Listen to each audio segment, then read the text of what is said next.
அனைத்து தமிழ் நெஞ்சங்களுக்கும் இனிய காலை வணக்கம். இன்றைக்கி எதை பற்றி பேச போகிறோன்னா, இந்த நைட்டு போல் சீமான் அவர்கள் இந்தி திணிப்பு அப்படின்னு சொல்லி பத்திரிகையாளர் முன் பேசியிருந்தார். அதை பற்றி பேச போகிறேன். சீமான் அவர்கள், உயர்திரு சீமான் அவர்கள் வயதில் மூத்தவராக இருக்கலாம், சில அனுபவங்களிலும் பெரியவராக இருக்கலாம். ஆனால் நான் ஒன்றே ஒரு கருத்தை மட்டும் உங்கள் முன்னாடி வைக்கிறேன். நான் ஒரு இந்தியா ஃபுல்லாக ஓட்டக்கூடிய ஒரு டிரைவர்.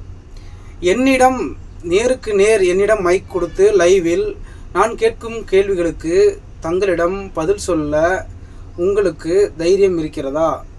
ஒருவேளை இந்த வீடியோவை நீங்கள் பார்த்தீங்கன்னா, உங்கள் கட்சிக்காரங்க யாராவது பார்த்து உங்கள்கிட்ட சொன்னாங்கன்னா அதுக்கு ஏற்பாடு பண்ணுங்கள். நான் எப்பொழுதும் தயாராக இருக்கிறேன். என்னுடைய பெயர் சங்கர். எனக்கு சொந்த ஊர் திருநெல்வேலி மாவட்டம், கூனியூர், சேரன்மகாதேவி தாலுகா. இதற்கு மேலே நீங்கள் உங்கள் கட்சிக்காரங்களை வச்சு, பெரிய இடத்துல இருக்கீங்க இல்லையா, உங்கள் கட்சிக்காரங்களை வச்சு நீங்கள் என்னை அணுகலாம். நான் தங்களிடம் நேருக்கு நேர் கேள்வி கேட்பதற்கு எப்பொழுதும் தயாராக இருக்கிறேன்.